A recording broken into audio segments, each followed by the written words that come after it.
Elensila Lumeno Mentielvo. Bienvenidos a Magos y Medianos, el único canal donde todas las familias son bien recibidas, excepto los Malfoy y los Sacovilla Bolsón. Son esos Sacovilla Bolsón. ¿Quieren quedarse con la casa? Hoy hablaremos de un aspecto de Tolkien que quizá pase más desapercibido que su faceta como subcreador de mundos o inventor de lenguas, su arte visual.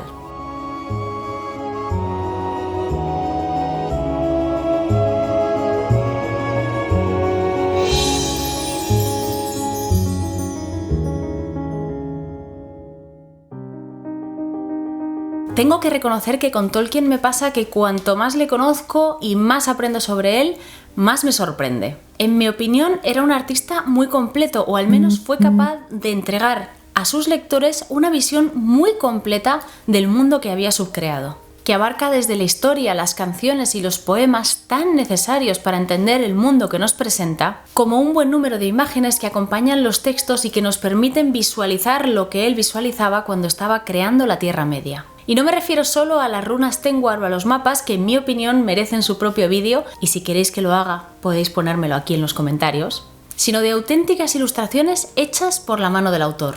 Y si me permitís, me parece todo un privilegio poder ver la Tierra Media a través de sus ojos. Pero empecemos por el principio.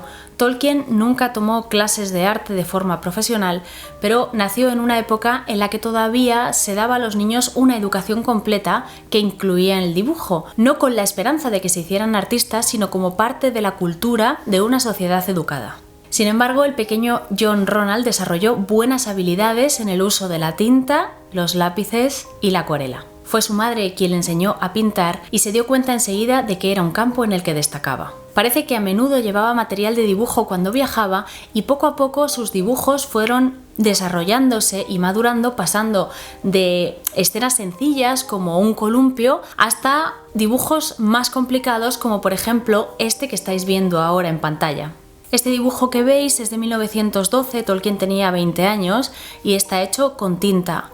Como podéis ver, está lleno de detalles, es una cabaña de madera, desvencijada, con el techo de paja, se ve muchas texturas, las sombras, es un dibujo ya más maduro, hecho con bastante detalle, casi podemos entender, podemos casi escuchar el crujido de esas maderas. Continuó dibujando tanto paisajes como escenas costumbristas. Algunas de estas incluían a su esposa Edith durante muchos años. El último cuaderno de dibujo se guarda en la Bodleian Library y está datado en 1951. Contiene paisajes del sudoeste de Irlanda. Pero seguramente lo que más nos interesa a nosotros, lo que más nos atañe, son las obras que tienen relación con la fantasía, que reflejan además la gran imaginación del autor. Empezaré hablando por una serie de dibujos que impactan por lo perturbador de algunos y que están recogidos en The Book of Ishes o El libro de los Ismos. Tolkien realizó estos dibujos entre 1911 y 1915 y ya podéis ver en las imágenes que impresiona bastante, especialmente esta llamada Wickedness, maldad, donde podemos ver una especie de pórtico coronado con una calavera donde una mano siniestra empieza a descorrer una cortina llena de murciélagos. U otros nombres impronunciables y de difícil traducción como Undertenishness, que es el dibujo que estáis viendo ahora en pantalla y que significa algo así como menor de 10 y algoísmo. De ahí lo del libro de los ismos. No le intentéis buscar una explicación rara ni os flipéis con análisis psicológicos. Esto es simplemente una explosión de imaginación de Tolkien y algunas visiones oníricas de un chaval de 20 y tantos años. No hay explicación oficial de estos dibujos y cualquier teoría que se nos pudiese ocurrir sería solamente eso, una teoría sin posibilidad de confirmación. De esa misma época, e incluido en el libro de los Ismos, hay otros dibujos de explicación más sencilla, porque están inspirados en poemas o textos con los que Tolkien estaba familiarizado. Tal es el caso de Xanadu, inspirado en el poema Kubla Khan de Coleridge, o La tierra de Pogia, que estaréis viendo ahora mismo, inspirado por un capítulo del Kalevala. De esta época son los primeros poemas que incluyen parte de la mitología del Silmarillion, mitología que le acompañaría a lo largo de toda su vida. Y de alguna manera empieza a tener presencia también en sus acuarelas. La más significativa de todas es Las orillas de Faerie, datada en mayo de 1915, en la que un sol dorado y una luna crecen en dos árboles inclinados, justo como ocurre en el Silmarillion. Os contaré la historia en detalle cuando lleguemos a este capítulo, que por cierto es de mis favoritos. Entre los años 1927 y 1928 realizó una serie de pinturas inspiradas en el Silmarillion, entre las que se incluye el dragón Glorund, rebautizado más tarde como Glaurung, emergiendo de una cueva en busca de Túrin, los árboles ardiendo a su paso. Me parece además muy original que las patas del dragón salgan del dibujo, obligando a dividir el título de la obra. También de esta época es el paisaje de Taniquetil, hogar de Manwë y Barda. Es una acuarela llena de colorido, con las estancias de los Valar resplandeciendo en la noche estrellada y al pie de la montaña las ciudades de los Teleri. Con la misma inspiración encontramos este dibujo, hecho con una técnica distinta, lápices de color, y datado en 1961, que recibe el título de Las colinas del alba. Además de su mitología, hubo algo que inspiró muchísimo a Tolkien: sus hijos. Tolkien y Edith tuvieron 4 hijos: John, Michael, Christopher y Priscilla, y como ya hemos contado en otras ocasiones en el canal, Tolkien inventó historias para ellos. De hecho, sabemos que fueron los primeros en conocer la historia de Bilbo Bolsón. Pero ahora mismo no estoy hablando del Hobbit, sino de otros muchos cuentos y relatos que escribió para sus hijos, como las famosas cartas de Papá Noel. Una obra muy elaborada, que le llevó a crear preciosas ilustraciones, diseños de sellos, matasellos, en fin, una auténtica obra de arte. Sus hijos también le inspiraron para escribir Roverandom, narrado de forma improvisada por primera vez cuando Michael perdió un perrito de juguete en una playa mientras estaban de vacaciones.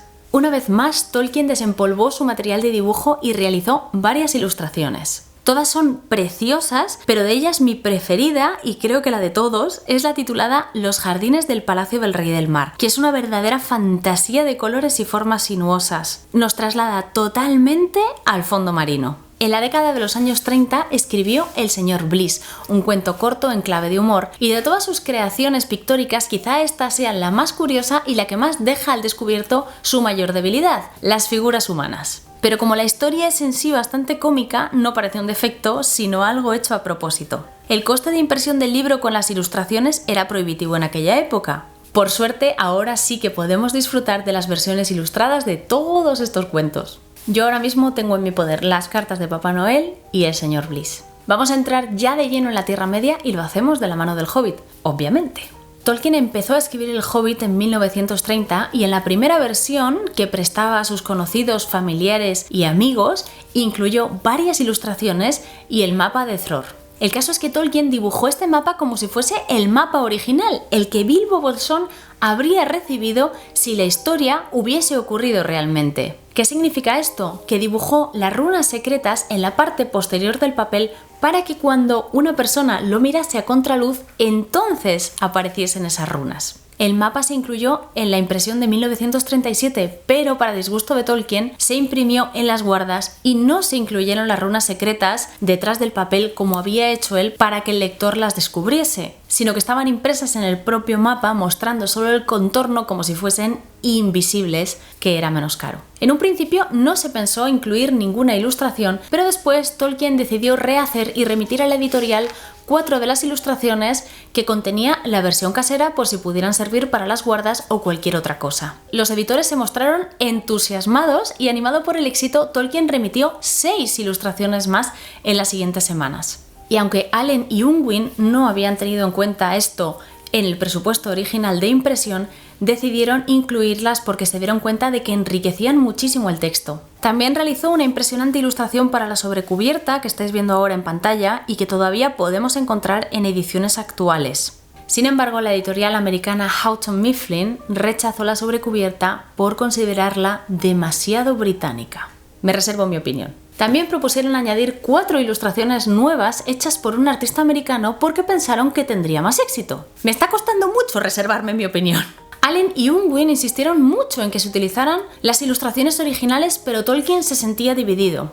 Era consciente de que no era ilustrador profesional y sabía que seguramente las ilustraciones americanas serían mejores, pero dudaba de su adecuación para el Hobbit. A ver, yo conozco las limitaciones de Tolkien, ¿vale?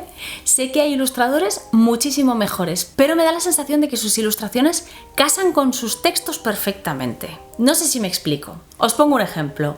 Glaurung. Ahora mismo estáis viendo en pantalla la imagen de un dragón de un ilustrador profesional. Es una imagen preciosa, está llena de detalles, el dragón es casi perfecto, vamos, es que podría salir del papel y comernos a todos, de lo realista que es. Es fantástica, no le pongo ninguna pega. Pero no es una ilustración que yo me imagino en el Silmarillion. Esta es la ilustración de Tolkien para Glaurung. Si el Silmarillion fuese un texto real, sería un texto de la Primera Edad, un texto antiguo. Pensemos que Tolkien estaba pensando en crear una mitología para Inglaterra. Según esa mitología, nosotros ahora somos la Cuarta Edad. Existió una tercera, una segunda y una primera. Es el origen de los tiempos, el origen de nuestra historia. Para mí, un texto tan antiguo necesita una ilustración que parezca así de antigua. Y este dibujo de Glaurung de Tolkien creo que podría encontrarlo en cualquier volumen de la Edad Media o anterior y me encajaría perfectamente. Es un dibujo sencillo, frontal, de colores puros. Entonces me parece que da sensación de autenticidad cuando lo ponemos al lado del Silmarillion. Cuando pongo una ilustración profesional, pues me gusta mucho, es muy bonita de ver, pero de alguna manera le falta realismo. Hace que el texto se convierta automáticamente en una novela de fantasía. Bueno, el caso es que Tolkien finalmente decidió apostar por sí mismo y en unos pocos meses remitió 5 acuarelas que son de sus mejores obras. Ahora mismo estáis viendo Bilbo llega a las cabañas de los elfos, que es una de mis favoritas, con todas esas tonalidades de azul tan preciosas, los árboles estilizados y el río que va ensanchándose y reflejando cada vez más la claridad del sol a medida que sale del bosque. Otra ilustración preciosa y que me veo obligada a comentar es esta sobre Rivendell. Ya sabéis que Tolkien hizo un viaje a Suiza y de ahí obtuvo la inspiración para crear Rivendell. Una noche, cuando estaba dibujando, su hijo Christopher tuvo una pesadilla. Soñó que a su padre le pasaba algo malo. Así que el niño se levantó de la cama, muy agobiado, muy asustado y con los ojos llenos de lágrimas y bajó al salón, donde se encontraba su padre pintando con sus acuarelas. Tolkien cogió a Christopher en brazos, le consoló y una de las lágrimas de Christopher cayó sobre este árbol que estáis viendo ahora mismo a la izquierda. Y Tolkien tuvo que disimular esta mancha en la acuarela, así que esta ilustración contiene nada más y nada menos que una lágrima de un pequeñísimo Christopher Tolkien. La más importante de estas ilustraciones es sin duda la nueva versión de The Hill, que por cierto es la imagen que utilicé para ver si alguien acertaba de qué iba este vídeo. Me doy cuenta ahora de que he sido un poco tramposa, pero bueno, dejando esto al margen, esta ilustración es una maravilla verde y además en ella Tolkien nos hace visualizar completamente la idea que tenía de Hobbiton y de las casas de la colina con sus puertas redondas. No sé a vosotros, pero a mí me transporta como a una campiña idílica, que es precisamente lo que es la comarca. ¿Y qué hay del Señor de los Anillos? Bueno, una vez terminadas las ilustraciones para el Hobbit, Tolkien dejó prácticamente de lado las acuarelas para centrarse en los lápices de colores y en la tinta, porque entre otras cosas disponía de menos tiempo. En 1939, cuando comenzó con El Señor de los Anillos, escribió a sus editores para decirles que no se sentía ni con fuerzas ni con tiempo para ilustrar la historia. Solo podía comprometerse a entregar un mapa que por otro lado consideraba muy necesario. Sin embargo, oh sorpresa, terminó haciendo varias ilustraciones para El Señor de los Anillos, que no estaban pensadas para su publicación, pero le servían como soporte visual o bien eran ideas que aparecían de vez en cuando y deseaba plasmar en un papel. Y yo que me alegro. Aquí tenemos, por ejemplo, el viejo hombre sauce, los cimientos de Barad-dûr con el Orodruin a lo lejos o los diseños de las puertas de Moria. Pero si os fijáis en la ilustración de la puerta de Moria, os daréis cuenta de que no estaban pensados para publicarse, ya que en la descripción del libro nos dice que solo queda un hilo de agua del arroyo delante de la puerta de Moria, pero lo que se ve en la ilustración no tiene nada de hilo de agua, sino que es más bien una catarata. Lo mismo pasa con esta ilustración tan bonita de Lothlórien en primavera, no encaja con el texto ya que la Compañía del Anillo llega al hogar de Galadriel en invierno. En cualquier caso, el presupuesto para El Señor de los Anillos no dejaba mucho margen para incluir ilustraciones. Finalmente solo se pudo añadir los versos del anillo en caracteres élficos, las puertas de Durin con la inscripción y las runas de la tumba de Balin. Tolkien realizó bocetos de los alfabetos, pero la versión final de las puertas de Durin y de la tumba de Balin pertenecen a un profesional del diseño. Tolkien también aportó las tablas de runas para los apéndices y los mapas, pero 3 de ellos fueron rehechos por Christopher porque él ya casi no tenía tiempo. Lo que sí hizo, y que para mí es como una auténtica pasada, son 3 hojas facsímiles del libro de Mazarbul. Siguiendo la descripción del libro, reprodujo esas páginas para que fueran auténticas. Las rasgó, las quemó, les puso manchas oscuras como si fueran sangre. Vamos, una auténtica maravilla. Desgraciadamente no pudieron publicarse, pero sí se guardaron y podéis verlas aquí. Y yo agradezco muchísimo que la familia Tolkien sea como mi madre. Aquí no se tira nada. Podríamos seguir hablando de su caligrafía, de sus patrones o de la heráldica élfica, que también tiene relación con su arte visual, pero la verdad es que no quiero que este vídeo se alargue demasiado, así que lo vamos a dejar para una segunda parte. Si queréis saber más sobre el arte visual de Tolkien, tenéis un libro que se llama así, El arte visual de Tolkien, donde profundiza mucho en este aspecto. También podéis leeros los ensayos de Harmony School, y yo personalmente lo he sacado del libro de la exposición de Tolkien, Tolkien, creador de la Tierra Media. Además, en la página web de la Tolkien Estate tenéis todas estas imágenes que, por supuesto, tienen derecho de autor, pertenecen a la Tolkien Estate, pero las tienen todas listadas y podéis disfrutarlas y, bueno, las tienen todas. Para terminar, solo quiero comentar, para que os hagáis una pequeña idea de cuántas veces se sentó Tolkien frente a los lápices o las acuarelas, que sobreviven 100 dibujos entre los preliminares y los terminados solo para el Hobbit. Rehacía y repetía las cosas hasta que colmaban sus expectativas, tanto en la narración como en sus ilustraciones. Como veis, Tolkien ponía la misma pasión en todo lo que hacía, y creo que es eso precisamente lo que ha hecho que casi 100 años después de la publicación de sus obras sigamos hablando de él y que El Señor de los Anillos sea el libro más vendido de fantasía de la historia. De Tolkien y su obra he aprendido grandes lecciones, pero la más importante de todas es que debes amar lo que haces. Y si este vídeo te ha gustado y quieres formar parte de esta comunidad que Paco y yo estamos creando con tanto cariño, no olvides suscribirte antes de marcharte. Gimble Nas Rubel Nim Riminalse Batancada Adunada.